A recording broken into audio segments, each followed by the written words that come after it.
Bonjour à tous et bienvenue dans cette nouvelle vidéo. Aujourd'hui, format un peu spécial.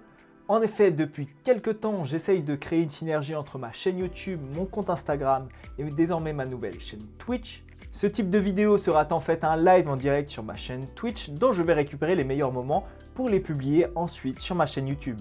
Le but de Twitch Design est en fait de créer une sorte de talk show autour du design automobile. A l'aide d'une design team et d'un invité, nous allons analyser, décrypter et débattre autour du design automobile du moment. Dévoilé il y a 2 semaines, le sujet d'aujourd'hui va être la Bugatti Bolide. Je serai alors accompagné de Robin Biondi, Le Bourgeois, Joseph, Paul 128 et mon invité d'honneur sera aujourd'hui Romain Monti. Je vous laisse découvrir ce nouveau format, à tout de suite. Bienvenue sur cette première émission de Twitch Design. On va analyser, décrypter tout ça avec ma design team et avec mon invité. Messieurs, comment ça va? Est-ce que vous êtes en forme? Oui. Ça va. Hâte de voir ce que tu nous réserves. Ouais. Pour commencer, qu'est-ce que cette voiture, la Bugatti Bolide, vous inspire? Juste par le nom. Bolide, c'est tout de suite, forcément, performance, rapidité, si on s'arrête vraiment au sens du mot. Et puis voilà, c'est à peu près tout. Donc performance, quoi, pour moi en tout cas. Moi personnellement, je trouve que ça fait un mot un peu argot. Je trouve que ça fait pas très raffiné pour une voiture.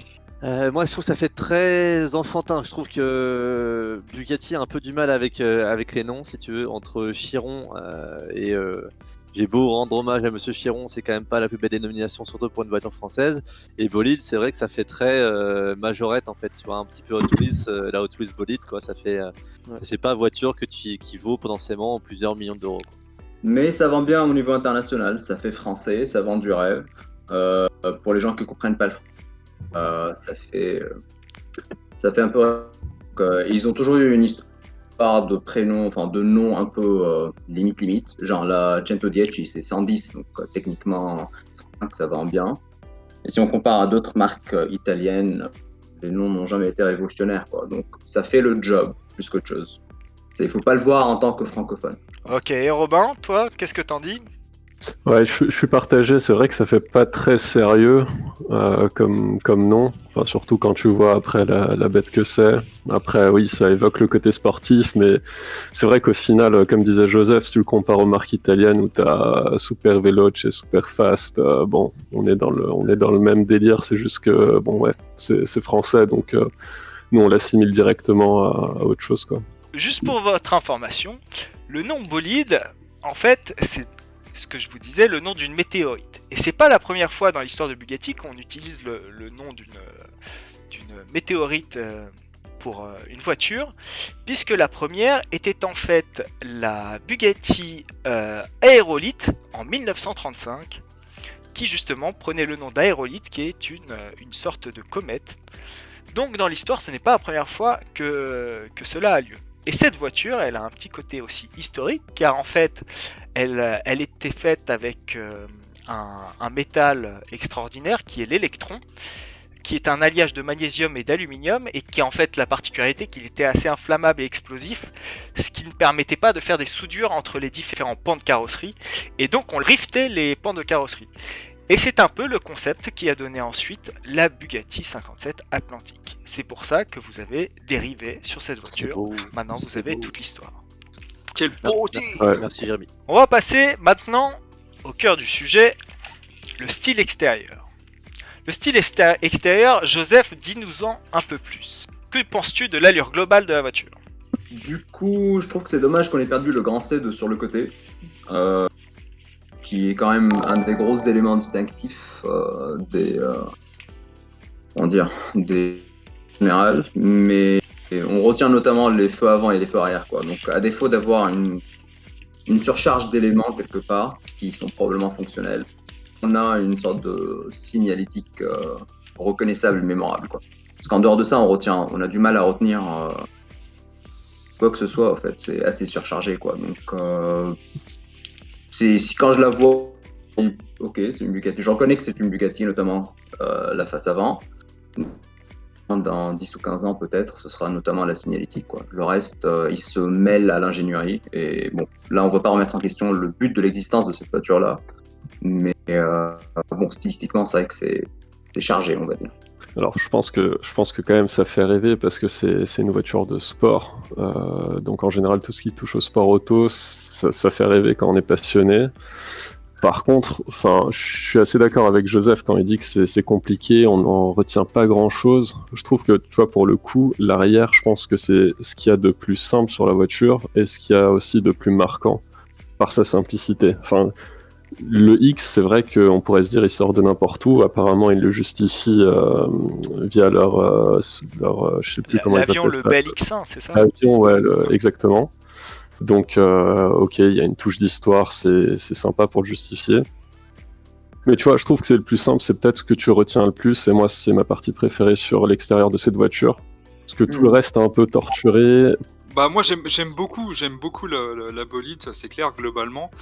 Après je rebondis sur la réflexion de Joseph et je trouve que non, en vrai, au niveau de la signature, le C, on le retrouve quand même s'il il a été un peu écrasé, un peu torturé, mais je trouve que on le retrouve quand même et non, moi je vois clairement la ligne d'une Bugatti, ouais voilà exactement, tu vois, c'est juste il a été un peu écrasé parce que voilà, elle est un peu plus performante, c'est l'idée qu'ils ont eue en faisant ça. Sinon après c'est vrai qu'elle est quand même plus je trouve radicale que les autres quoi, qu'une Chiron ou qu'une Divo et c'est normal quoi, puisque de toute façon elle est censée être performante et au niveau des éléments extérieurs, de toute façon, ils l'ont travaillé pour qu'elle soit vraiment performante, quoi. Donc dans ce sens-là. Donc après, c'est du fonctionnel. Voilà, on est dans la performance, donc voilà, il faut que ce soit fonctionnel, il faut que ça fonctionne, quoi. Donc, et je pense qu'elle marche fort. Après, voilà. Romain, est-ce que cette voiture, pour toi, elle illustre de la performance? Elle reprend très clairement les codes d'une voiture de course. T'as quand même un énorme aileron, un gros splitter avant, t'as l'aileron de requin, type prototype LMP1, etc. Donc visuellement c'est une voiture de course.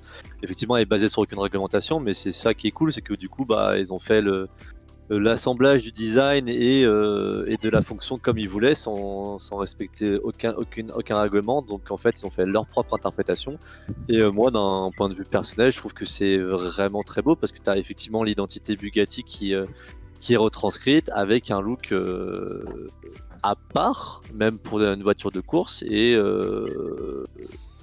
oui, globalement, quand tu la vois, tu te dis pas c'est une voiture comme les autres. Très clairement, elle se distingue énormément d'un point de vue stylistique. Moi, je reprends un peu la pensée de Joseph et je trouve que, à part la calandre, c'est vrai que le C est déformé, étiré, etc. Mais si on prend la face arrière, on reconnaît pas du tout une Bugatti, ça pourrait être une japonaise, on pourrait s'y méprendre, quoi. Il était minimisé, en fait il y a 4 feux et 4 sorties d'échappement et un énorme diffuseur, c'est tout quoi. Oui, mais qu'est-ce qui pourrait faire penser par exemple au fait que ce soit un arrière qui a un côté un peu japonisant, un peu manga? Pour moi, la lettre X un peu, à disposition des feux comme ça, un peu comme un X-Wing aussi, donc ça apporte pas mal, moi ça m'inspire en tout cas quelque chose de très futuriste, et ça match peut-être pas avec l'esprit Bugatti sur les séries précédentes. Moi, j'ai parlé avec justement un des designers qui a bossé sur cette voiture-là. Donc, ils étaient 4 ou 5 designers sur cette voiture, y compris pour l'Inter. C'était que des designers externes. Il m'a dit que normalement, cette voiture, elle était jamais censée être présentée comme un concept car, mais en fait, c'est le Covid qui les a en fait poussés à devoir la présenter un peu comme telle, même si elle est, de ce qu'il m'a dit, fonctionnelle à 100%. Est-ce que le travail entre designer et ingénieur est essentiel pour faire une voiture comme ça? Est-ce que c'est plus une voiture d'ingénieur ou une voiture de designer? Moi, je vois pas de différence, pour être honnête. Dans ce cas-là, c'est le but et la performance. Notre job de designer est de travailler en tandem avec un ingénieur, quoi. Le but, c'est de lancer un produit sur le marché qui soit le best-of de ce qu'on est capable de faire, selon le cas. Si c'est le luxe, on travaille avec les artisans. Dans ce cas-là, c'est les ingénieurs. C'est à nous de nous accommoder au challenge d'aéro, à la volonté de faire le bolide le plus rapide au monde, quelque part. Donc, je pense pas que c'est l'un à l'encontre de l'autre, tant que le résultat final est un véhicule qui va super vite, quoi. Donc, ce n'est pas... Tu parlais des dérivés tout à l'heure. En fait, pour pouvoir faire un alliage particulier, ils ont dû incorporer une nécessité quelque part d'ingénierie pour le fabriquer, et du coup on en a profité pour en faire un élément de style que 60-100 ans plus tard on retient toujours, quoi. Certains éléments de, je sais pas, je vais dire les diffuseurs ou les spoilers sont stylisés de certaines façons à ce qu'on les retienne, est-ce que ce soit un bel élément, leur fonction de base est purement du style. Donc oui, c'est un véhicule qui est clairement connoté ingénierie, mais sa beauté, donc en tant que designer, vient de ces éléments-là, quoi. Après, je ne la jugerai pas dans un concours d'élégance à Villa d'Este, à côté d'autres ou véhicules qui sont censés faire l'unanimité stylistique ou qui sont censés faire une sorte de carrosserie sensuelle, quoi. Son but n'est pas d'être belle. Son but, c'est d'avoir de la panache et d'aller vite sur un circuit. Et là justement, j'ai fait un petit montage sur la Bugatti Bolide pour essayer de voir à quoi pourrait ressembler la voiture, justement sans tous ces appendices aérodynamiques qui peuvent parfois parasiter un peu notre regard et attirer l'attention sur des détails au lieu de voir le volume. Alors le volume, pour ceux qui ne savent pas ce que c'est comme si vous enleviez tous les détails de la voiture et que vous gardiez en fait que la sculpture globale de la voiture. Quand on voit le volume de la voiture comme ça, est-ce que la vision est toujours la même pour toi, Joseph? Est-ce que on est face à une voiture qui est trop acérée, qui est moins attirante à l'œil, ou alors est-ce que on reste dans une voiture typée performance qui ne pourrait pas participer à des concours d'élégance? De par son profil, elle fait type et performance. Après, c'est vrai que là, maintenant que tu l'enlèves, ça fait un peu dénudé. Je sais pas ce que les autres en pensent. Ça se voit que ça fait un peu... Il y a un truc, entre guillemets, à celle-là. J'avoue, C'est vrai qu'elle fait bizarre quand même comme ça. Il y a un truc qui manque là-dessus, quoi. Après, c'est aussi peut-être parce qu'on s'est habitué au design original. Ah oui, bien sûr. Ouais. S'il avait été lancé tel quel comme ça, qu'est-ce qu'on en aurait pensé? Je sais pas. Comme ça, est-ce qu'elle a pas un peu des airs de la voiture noire, avec des ailes très bombées, etc. Sur l'avant, exactement. Ouais, je me disais que ça me faisait penser à quelque chose. La voiture noire qui a aussi une signalétique avant, des feux avant qui sont vraiment assez particuliers. Je crois ils étaient plaqués aussi, non, comme ce X-là, si je dis pas de bêtises. Et bien, la voiture noire, on va la voir tout de suite. Elle est en haut à droite pour ceux qui ne savent pas où est la voiture noire. Exactement, ouais. C'est vrai qu'elle a un petit air quand même. Quand tu lui enlèves tous ses appendices. Mais tu vois, moi je pensais là, quand tu l'as complètement dénudée, elle est moins compliquée, elle est plus simple, mais n'empêche, si tu la compares, alors je sais pas si c'est comparable, hein, mais à une Aston Martin Valhalla, c'est un autre step de simplicité, quoi.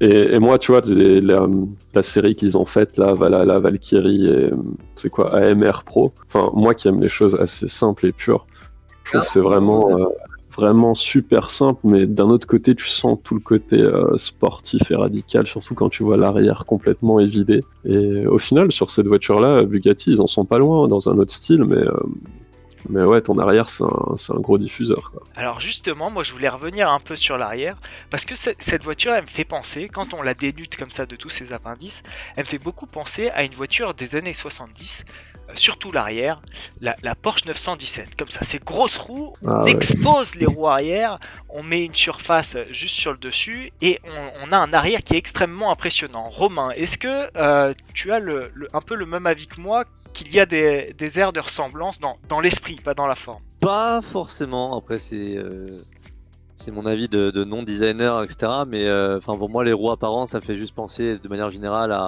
un prototype ou un monoplace, si tu veux. Pour moi, c'est un trait qui est assez commun entre tout ce genre de voitures. Donc ça renforce l'inspiration véhicule de course et ça fait très clairement véhicule de course. Bien sûr, on voit le rapprochement avec ces énormes pneus pour décupler l'effet sportif et de course. Après, de là à dire que c'est un clin d'œil à la 917 ou en inspiration de la 917, je pense pas. Puis de l'avis de Romain en disant que c'est quelque chose qui est général sur des voitures pour la piste et voilà, c'est comme ça. Oui, la 917 c'était un exemple, mais c'était peut-être pour illustrer un peu mieux mon propos. Et on n'a pas entendu Monsieur le Bourgeois là. Monsieur le Bourgeois, il se cache. Non, il se cache pas, il écoute assidûment le bourgeois, mais non, bah de toute façon, je rejoins la réflexion de Romain Monti là-dessus. Je pense qu'on peut pas.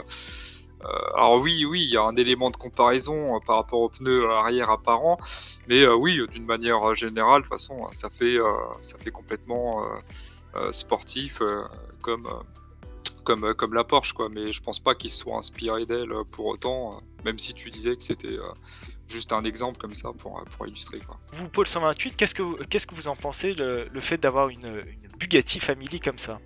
C'est toujours bien de toutes les façons de diversifier parce que après moi c'est une impression que au fur et à mesure des années elles deviennent de plus en plus exacerbées dans le sens où ça devient de plus en plus de la performance. Après ça fait une diversité, ce qui est vraiment pas mal non plus en fait.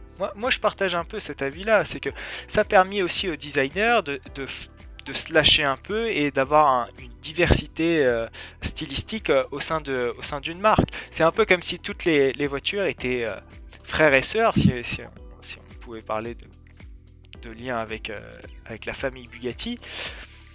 Moi, de mon point de vue, je trouve ça assez intéressant puisque on arrive à avoir une certaine diversité parce que on sent qu'elles viennent de la même marque sans pour autant trop se ressembler, même si on voit de par le châssis justement qu'elles sont assez communes. Mais ça permet quand même d'avoir des visions différentes de chaque voiture. Monsieur le Bourgeois, qu'est-ce que vous en pensez? Bah, écoute, moi je pense que déjà, est-ce qu'on pourrait pas dire que au final, c'est pas forcément une voiture de designer, quoi. Moi, quand je vois ça et quand je vois la fiche technique et enfin, tout ce qu'il y a à côté, enfin, déjà de base, je me dis que c'est une voiture d'ingénieur, quoi. C'est pas. Je pense que les designers, au final, ils ont pas, comme tu dis, pu vraiment se lâcher là-dessus. Je pense que vraiment, c'est d'abord les ingés sur ce projet et ensuite le designer par-dessus.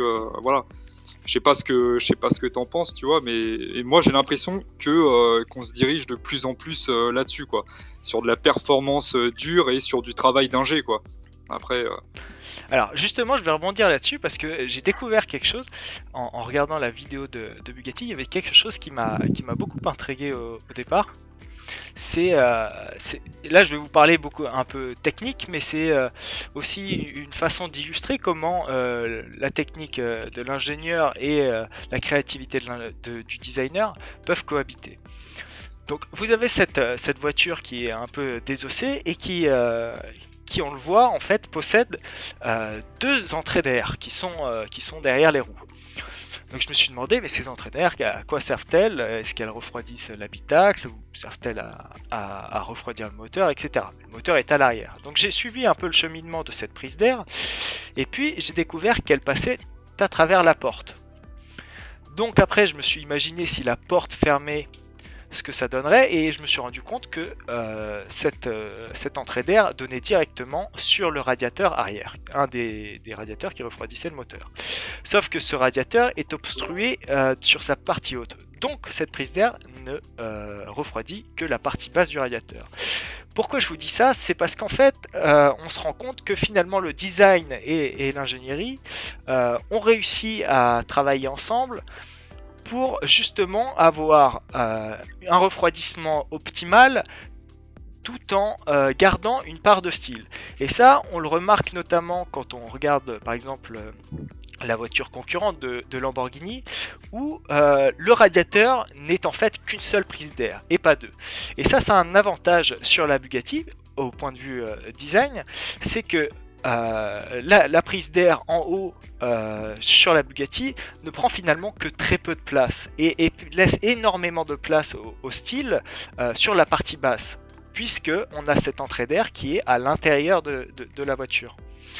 Alors que sur la Lamborghini, on voit très bien que il y a finalement peu de style, peu de formes convexes et concaves sur le côté, puisqu'il faut refroidir le radiateur. Est-ce que ça, c'est pas justement la preuve que Bugatti n'est pas forcément qu'une voiture d'ingénieur, mais une voiture qui essaye d'allier l'ingénierie et le design d'une manière assez habile?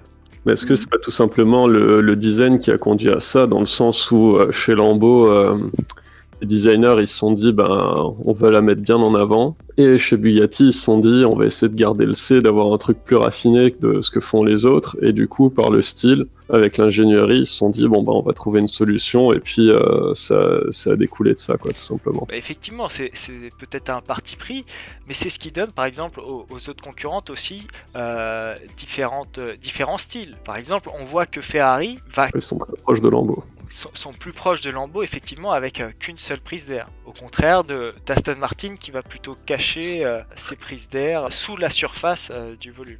Quand on voit ces 4 voitures, c'est laquelle qui donne le plus envie? Ah, sacrée question.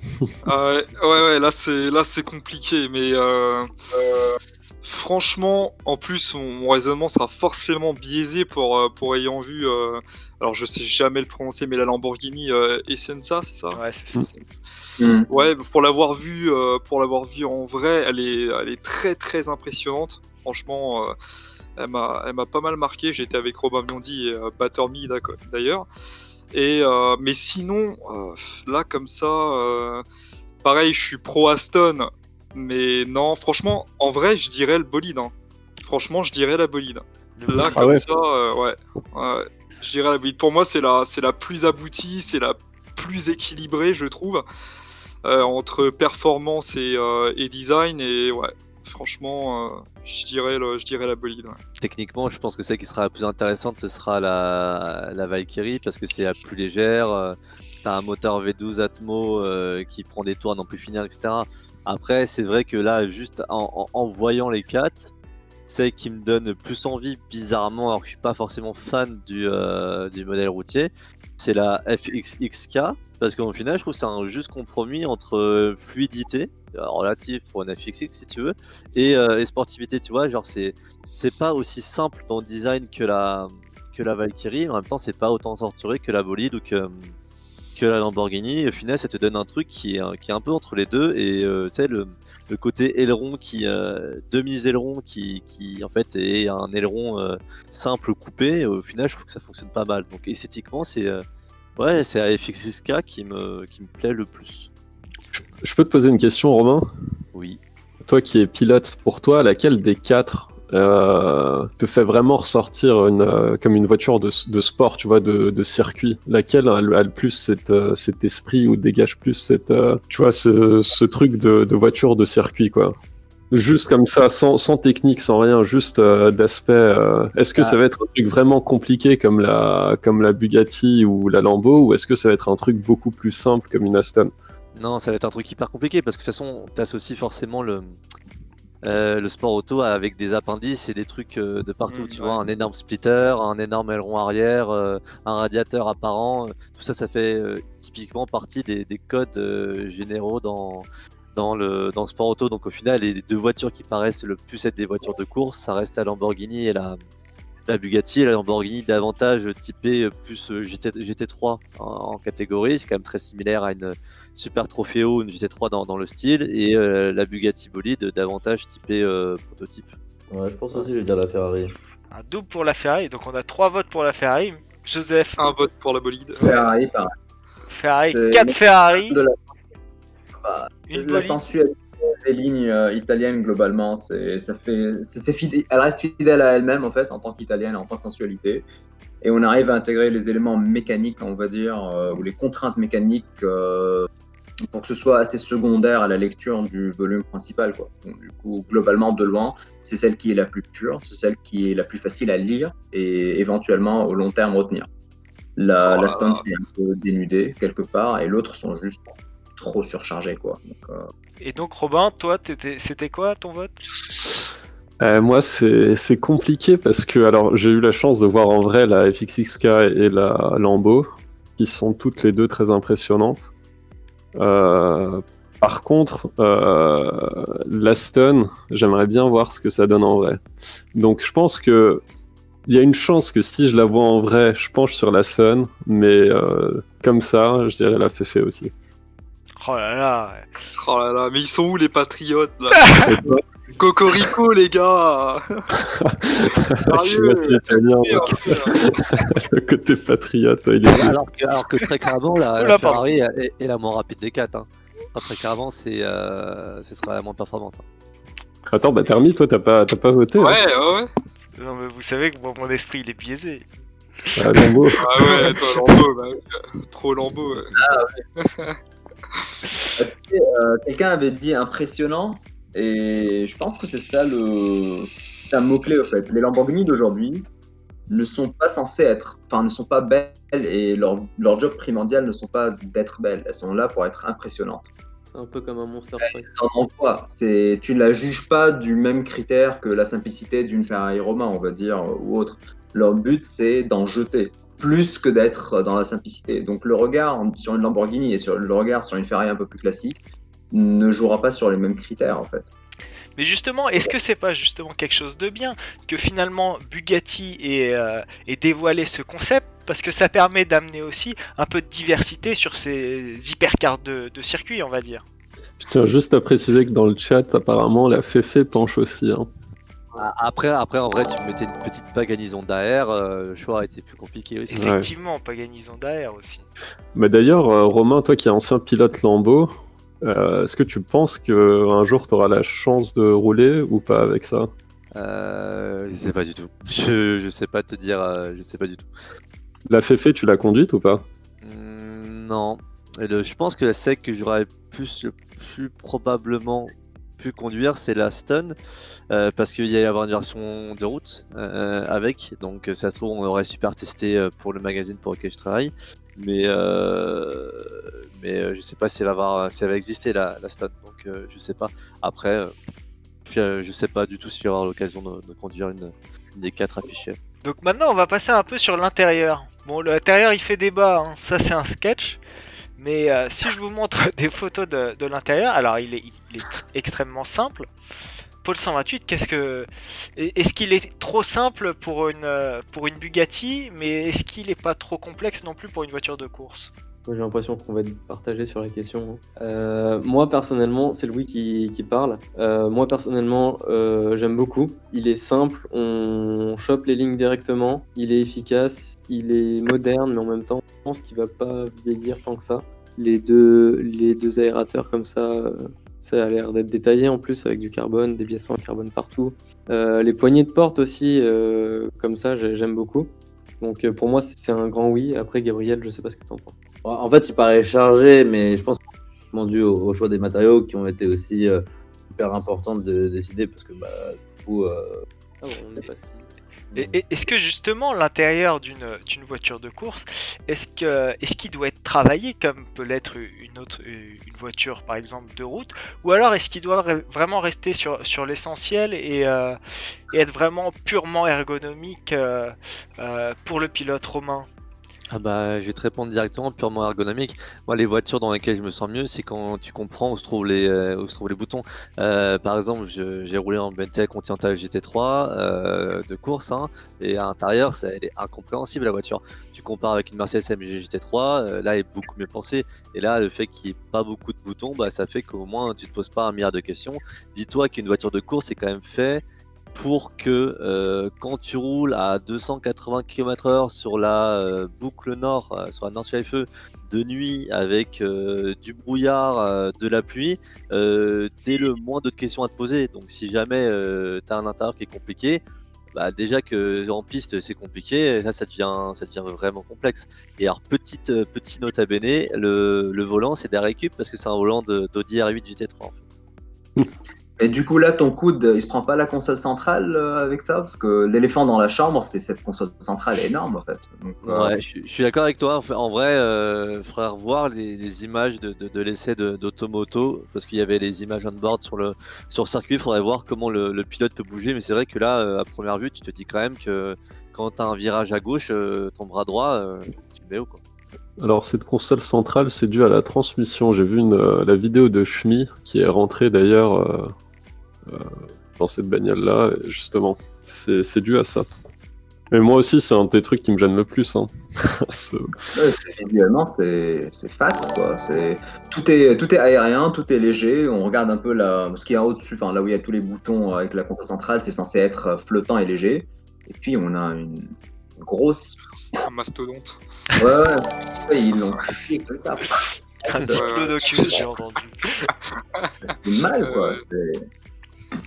Et justement, par rapport à toutes les voitures concurrentes qui sont justement destinées à la compétition, on voit par exemple en haut à droite, qui est à l'intérieur de l'Aston Martin Vulcan, qu'il y a plus de style quand même. Et sur la Lamborghini en bas à droite aussi.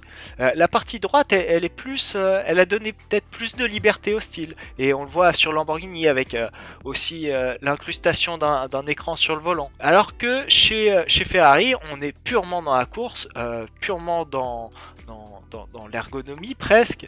Romain, est-ce que justement c'est pas une différente vision de la voiture de course qu'on a là devant nous et qui donne aussi la possibilité à des designers de faire quelque chose d'ergonomique mais stylé? En fait, déjà, la question est un peu biaisée parce qu'en fait, les voitures dont on parle là, c'est potentiellement des voitures qui sont pas destinées en premier lieu à des pilotes, mais à des gentleman drivers qui sont très fortunés.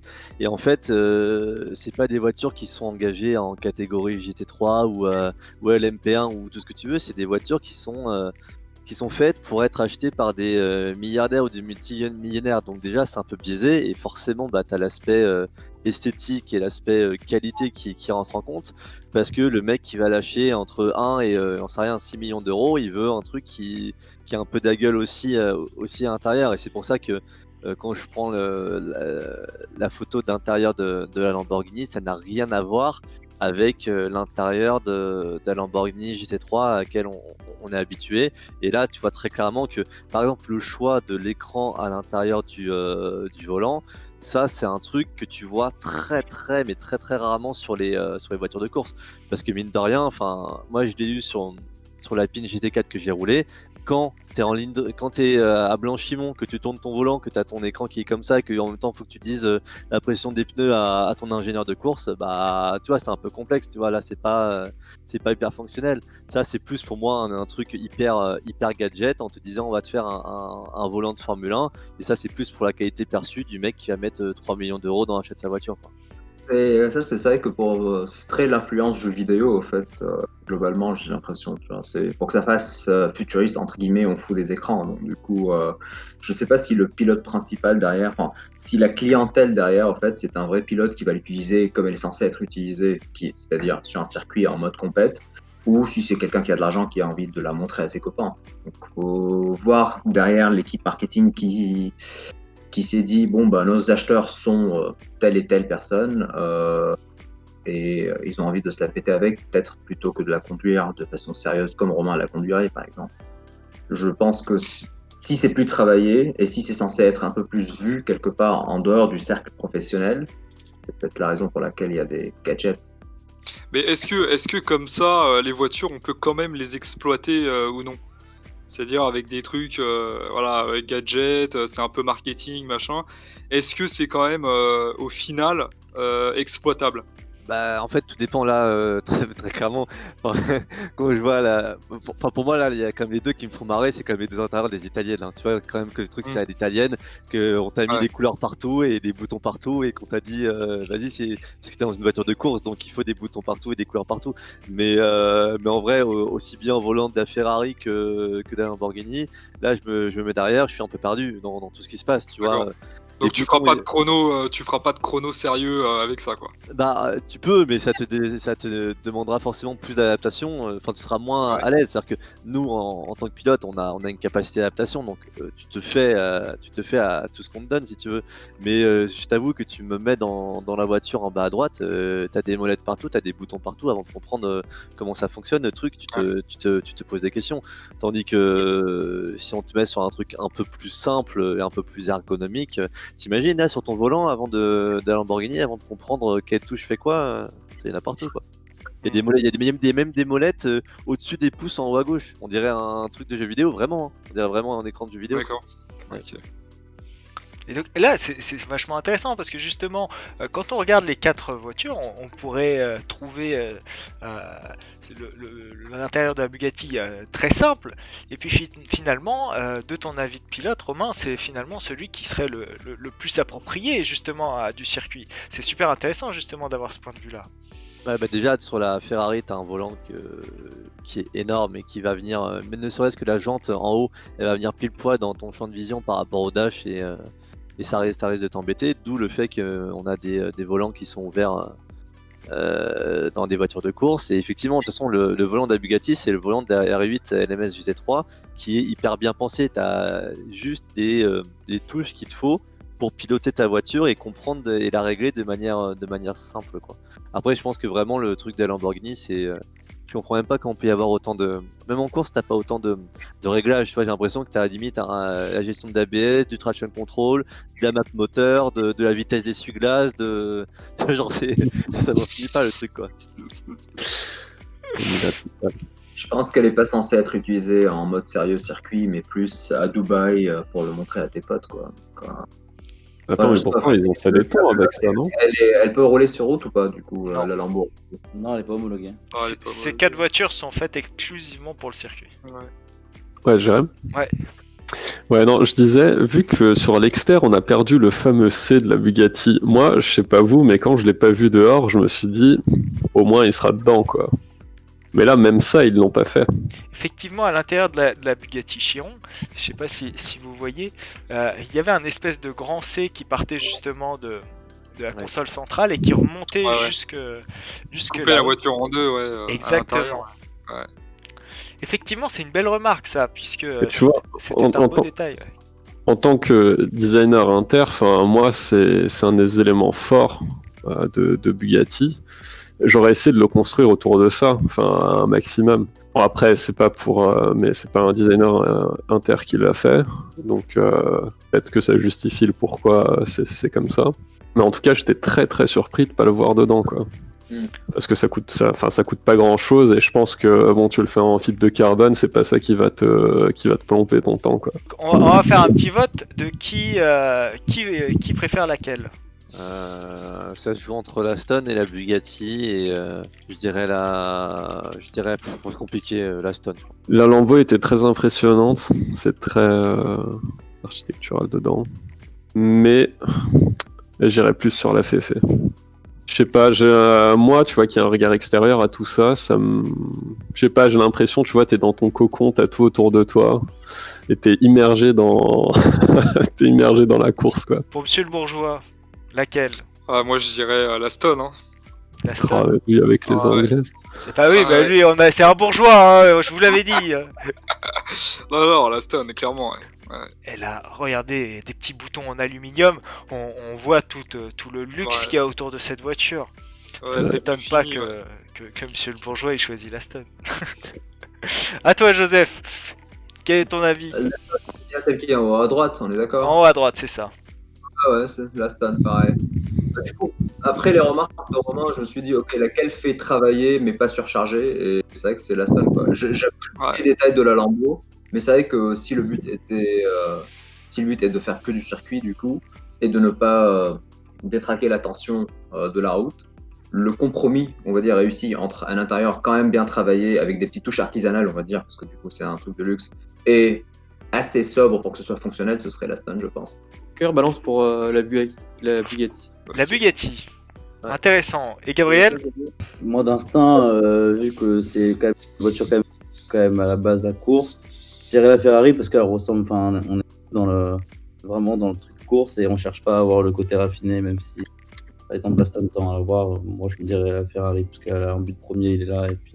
C'est marrant parce que moi je suis partagé entre justement l'Aston Martin et la Lamborghini parce que l'intérieur de la Lamborghini, et pour l'avoir vu en vrai, c'est vrai qu'il est spectaculaire. Quand on est au volant, alors c'est peut-être pas un discours qui va dans le sens de Romain parce que lui il est pilote, il cherche la performance. Mais par exemple, quelqu'un comme moi si j'étais extrêmement riche, effectivement, je me prendrais. Après cette vidéo, tu le sauras. J'espère.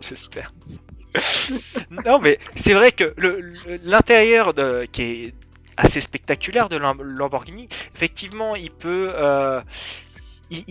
ramener dans un imaginaire, de se prendre pour un pilote, se prendre pour un pilote, peut-être pas d'avion de chasse, mais de X-Wing, etc.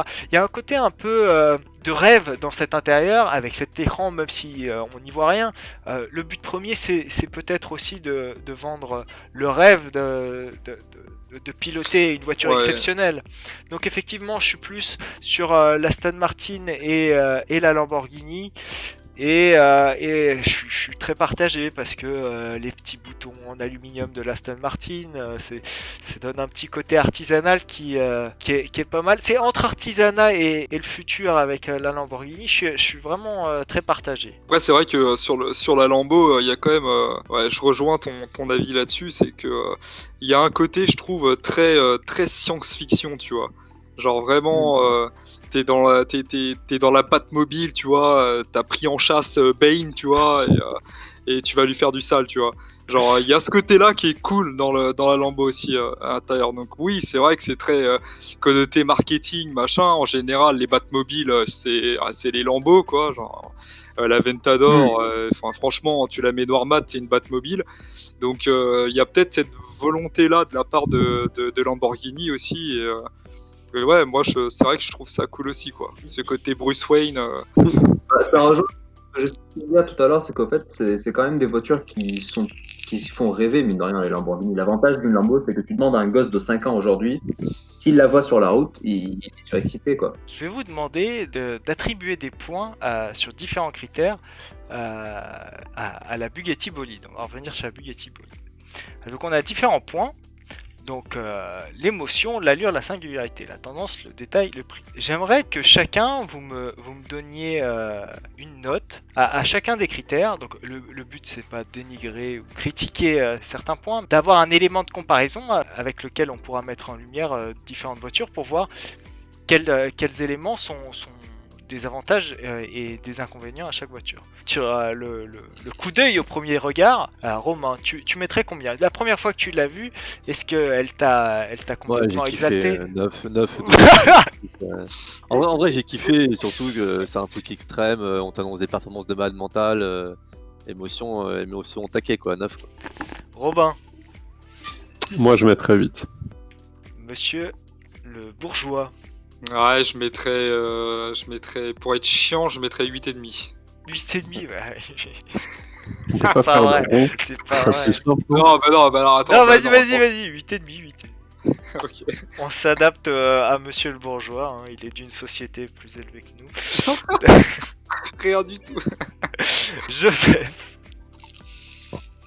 Bah, moi je mettrais 6 ou 7 d'ailleurs, tu vois, c'est juste pour parce que je vais mettre la note de design sur l'allure, mais la note d'émotion, c'est juste que j'étais tellement blasé par l'excès des Bugatti que quand je l'ai vu, j'étais là, ok, bon, une autre Bugatti. Donc ça m'a fait moins d'émotion parce que c'était pas surprenant. Donc je dirais 7. Paul 128, votre note à tous les deux. Non, c'est un peu concerté. Et On s'était plutôt 7. 7, ouais. Ouais, tous les deux. Pareil, c'est pas quelque chose qui révolutionne notre vision de l'automobile. C'est pas spécialement. On va pas le retenir Mais je pense des que années, quoi. ça impressionne, je pense. Donc c'est pour ça que dans un sens, je serais ému si je la vois. Et après derrière. Donc maintenant on va être sur l'allure. Donc l'allure c'est la globalité du style. Donc c'est votre ressenti. Est-ce que vous adhérez au style ou pas? Là on parle un peu moins d'émotion et plus d'analyse de conception stylistique. Dans sa globalité. Est-ce que tu trouves qu'il est assez bien travaillé? Est-ce que un multiplat de 1000 chevaux c'est mieux? Est-ce que... Mais qui peut penser à faire un multipad mi-chevaux? C'est n'importe quoi ce que tu dis. Je suis designer, mon but c'est de rêver dans la vie, donc Ça n'a Aucun. et de penser Ça le n'a aucun futur. ça n'a aucun sens. Je dirais 7 en allure. Robin, Ouais, je rejoins Romain, j'ai mis 7 aussi. Surtout si on prend en compte l'Inter aussi, c'est ça qui fait un peu tâche. Monsieur le Bourgeois, 8. Joseph, 7. Paul Et 128, encore Bah, franchement, allure, ouais, entre 6 et 7, parce que c'est pas. Comme on a dit tout à l'heure, c'est pas une voiture qui ferait des concours d'élégance, à mon avis. Non, après, ouais, plus 7, je dirais perso, parce que au moins elle est cohérente. si on devait noter la singularité, donc par exemple au vu des concurrents, donc ce qui était FXXK, Valkyrie et Lamborghini Sensa, son originalité par rapport aux autres, à combien tu la noterais, Romain? 7 aussi, je pense. Robin, Ah, moi, je pense que je vais être le plus dur là-dessus, mais je mettrai un bon 5. coup dur pour la Bugatti. D'autres bourgeois. Moi, je lui mettrais peut-être 6 sur l'avant et 8 sur l'arrière, tu vois. C'est ça le problème, tu vois. 6 sur l'avant, Oh, je dirais 8 sept, sur l'arrière, je donc dirais- ça fait Ouais, 7. je dirais 7, ouais. Et Joseph, 10. Uniquement parce qu'elle a une signalétique lumineuse à l'arrière qui est assez sympa. Même à l'avant qui se distingue, mais elle rentre un peu tard dans le jeu, quelque part. Il y a déjà 4 ou 5 compétiteurs sur le marché, quoi. Donc du coup, sa singularité, elle se distingue un peu Je suis par d'accord. rapport aux Lambo et aux autres. Tu vois, c'est pas comme si elle m'a... Ce qui rejoint aussi son allure et tout ça. Je me suis pas réveillé en mode « Oh my god, t'as vu la nouvelle bolide ?» Paul 128, votre avis là-dessus? Ouais, bah moi perso, Moi, je mets un 8. parce que l'arrière Ouais. elle est super travaillée. Enfin, t'as l'impression que ouais, ils ont bien bossé dessus. Je vais juste annoncer au chat que vous aussi, vous allez pouvoir noter la voiture sur différents critères. À la fin de l'émission, je mettrai les différentes valeurs sur ma story Instagram Bathermic, vous voyez en dessous. Et on fera un graphique, une moyenne de toutes les notes, et je le publierai sur mon fil d'actualité une fois les votes terminés. Donc vous aussi dans le chat pourrez participer à cette évaluation à la fin du live. Donc maintenant on est sur la tendance. Est-ce que cette voiture, Romain, elle fait dater? Est-ce qu'elle est dans la tendance actuelle ou elle a un petit côté futuriste? Non, mais en fait, elle a un peu un côté futuriste, mais en même temps, ça me plaît pas énormément non plus que ce soit trop futuriste aussi, quoi, tu vois. Donc, je sais pas si du coup, ça augmente la note de la tendance ou pas, tu vois. Donc, Non, parce que ça, si ça te plaît ou pas, ça va avec l'allure. Donc, Vas-y, 8. Robin, Bah écoute, moi je vais mettre 6. Bah, je suis désolé, mais comme je l'ai mis dans le chat, elle reste. Tu vois, elle a rien de vraiment nouveau, quoi. Il y a plein d'impadis partout, comme une. Là, j'ai dit, c'était un peu pour être méchant, mais c'est une Apollo en plus sobre. Après, tu vois, je l'aime bien, hein, mais stylistiquement, j'en rêve pas. Par contre, j'étais sur le cul quand j'ai vu leurs vidéos où ils expliquaient vraiment tout ce qu'ils ont fait. Enfin, tu vois le travail derrière, tu te dis, ouais, c'est vraiment super bien pensé. ça dénigre pas le travail. Hein, c'est... Ouais, voilà, mais c'est pour ça, juste d'un point de vue stylistique, voilà quoi, c'est pas ce qu'il y a de plus ouf, je trouve. Monsieur le bourgeois, Moi, je mettrais 8. Je mettrais 8 parce que bah, elle est au moment où vraiment elle est sortie, à l'instant T, elle est dans l'air du temps. Pour moi. Voilà. Il n'y a pas de hors sujet pour moi à ce niveau-là. Moi, je mettrais 8, ouais. Joseph, Moi, je mettrais 6. Je suis d'accord avec Robin là-dessus. On est tous d'accord qu'elle va vieillir. On sait déjà qu'elle va vieillir. On l'a tous dit. Donc, pour moi, le temporel, c'est à quel point elle durera dans le temps. Si aujourd'hui, si elle est dans l'air de son temps aujourd'hui, alors qu'on est censé quand même pondre des choses un peu qui regardent vers l'avenir, elle est déjà datée. Je dirais 6. 6. Paul 128 Design, pardon. Je sais pas toi Louis, mais moi je mettrais 5. Ouais, je mets 5, 6. Maintenant, on va noter les détails. Donc, les détails, c'est effectivement les feux. Vous en parlez tout à l'heure, Louis. Donc, les feux, tout ce qui est aération, l'intérieur aussi, la façon dont est agencé l'intérieur. Les rétroviseurs, on n'en a pas parlé des rétroviseurs. Tiens, je vais vous les montrer. Bugatti a fait le choix pour sa rétrovision de mettre de petites caméras qui sont juste ici, là. Alors je vais essayer de vous mettre un petit pointeur. Pour le coup, j'aimerais bien avoir le retour de Romain, qui est pilote. C'est plus caméra ou rétro classique? Moi je suis un vieux con. je suis un jeune vieux con. Moi j'ai du mal avec les caméras, je préfère. En fait ça dépend. En fait très clairement dans ce genre de truc, je pense que t'as aucune rétrovision, donc c'est bien d'avoir la caméra. Tout dépend où sont passées les caméras aussi, tu vois. Après sur la route, je préfère avoir des rétroviseurs classiques. Après en course, si t'as des bonnes caméras qui font vachement le taf dans la nuit, qui sont infrarouges, qui te permettent de voir mieux, voir, etc. Là pour le coup ça se justifie complètement. Surtout qu'en plus quand tu peux pas avoir de rétroviseur central parce que derrière toi c'est bouché et que t'as juste le moteur et que tu vois rien, comme disait une Lamborghini Huracan par exemple si tu veux. Mais après, si la caméra se justifie que tu vois mieux et des angles que tu ne vois pas avec ton regard classique, dans ce cas-là, je préfère la caméra, quoi. Romain, au niveau des détails, est-ce que tu apprécies justement ces feux avant en croix, ces petits détails aérodynamiques, etc. Ouais, en vrai, j'aime bien. Ouais, en fait, les feux en X, je trouve que c'est quand même stylé. Là, même le fait de la prise d'air qui rentre et qui parcourt tout le flanc de la voiture pour un truc, je trouve ça stylé aussi. Non, en détail, j'aime bien. Même l'intérieur, en fait, ce serait que ce soit pur, j'aime bien aussi. En détail, je te mets un bon 8 aussi. Robin. Voilà, peut-être je vais vous surprendre, vu les notes précédentes, mais je vais mettre un 9. Parce que, il s'enflamme. Je vous avais dit que c'était le spécialiste des détails. Hein. Non, alors, en fait, je suis plus impressionné par ce que tu ne vois pas que parce que tu vois. Après, les feux et tout sont très sympas, hein, mais c'est vraiment quand tu regardes en dessous, tu te dis, ouais, c'est vraiment fort, quoi. Donc un beau 9 pour Robin. Un beau 9. Monsieur le bourgeois, les détails, c'est votre domaine aussi. Bah ouais, mais là... Il n'y a pas d'intérieur en cuir. Ah bah ouais, ça c'était sûr ça. Non, mais là en fait, pour les détails, je pense que je mettrais un 6. Parce que les feux, en fait, la première fois que j'ai vu cette bagnole, donc les feux, c'était la face avant, tout de suite, et je me suis dit à ce moment-là, merde, Bugatti, sponsor par ASICS ou Reebok, c'est chelou, quoi.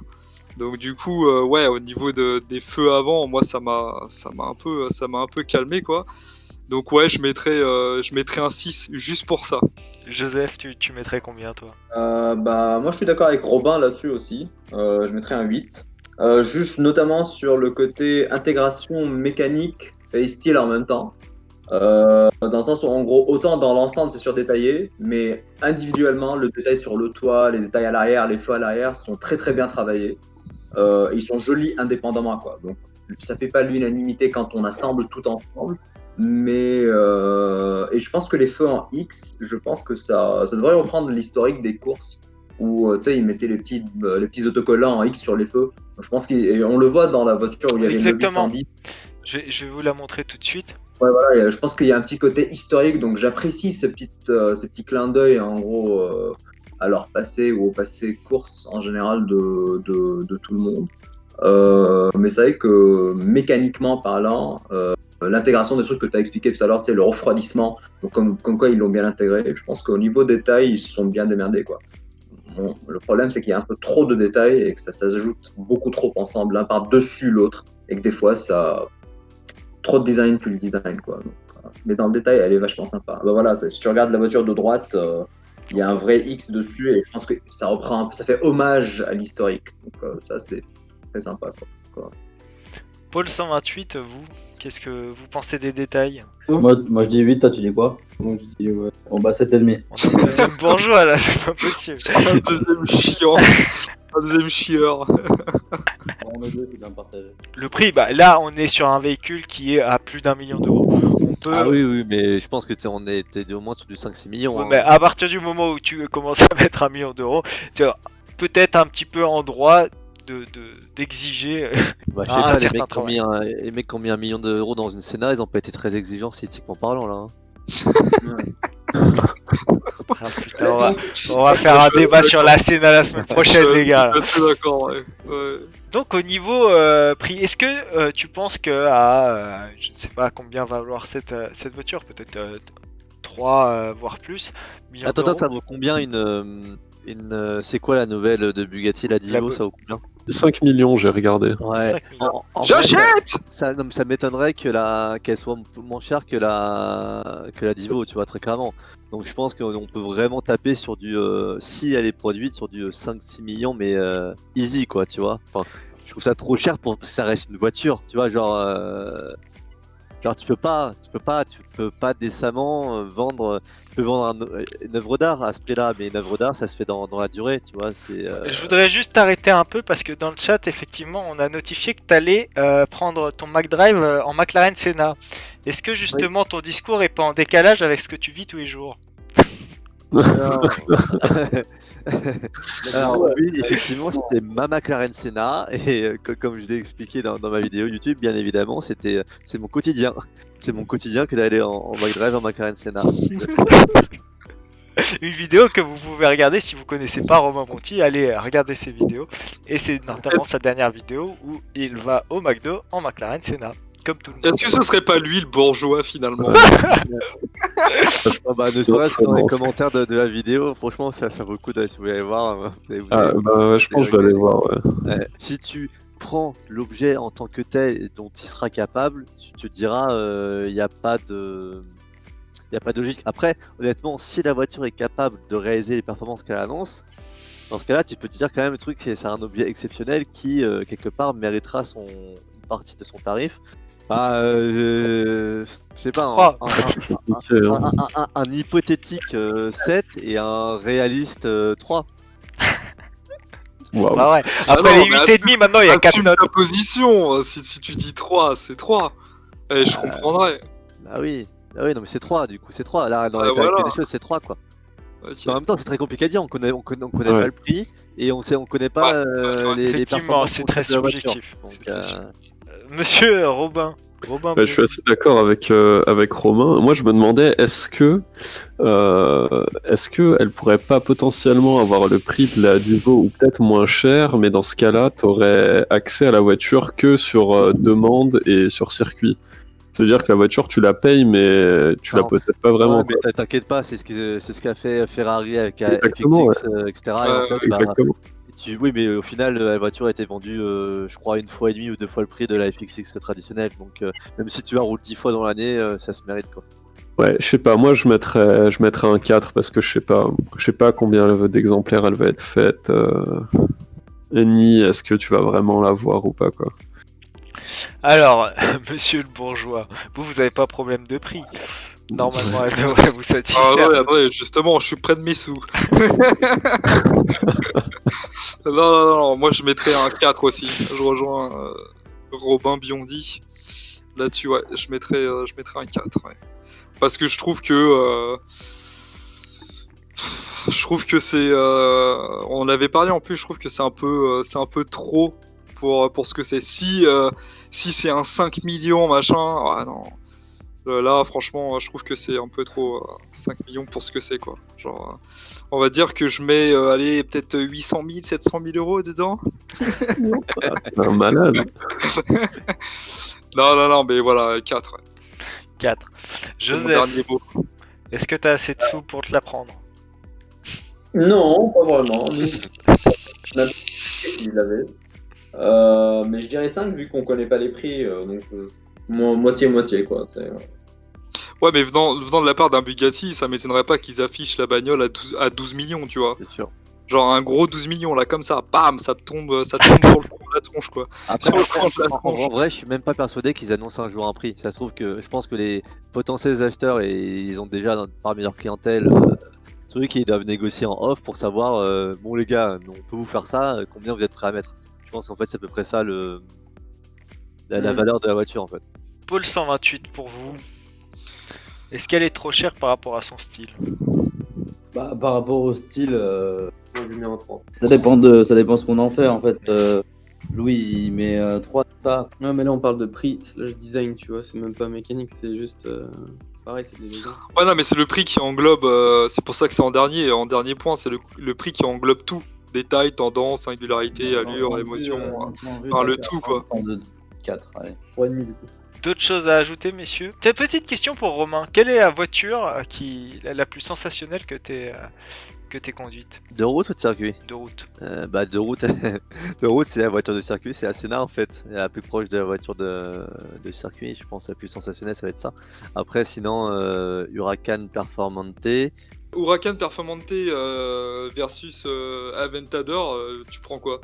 Huracan Performante. En fait j'ai cette année j'ai roulé les deux, ou l'année dernière la Performante, l'Aventador SVJ et l'Huracan Performante et je préfère le moteur.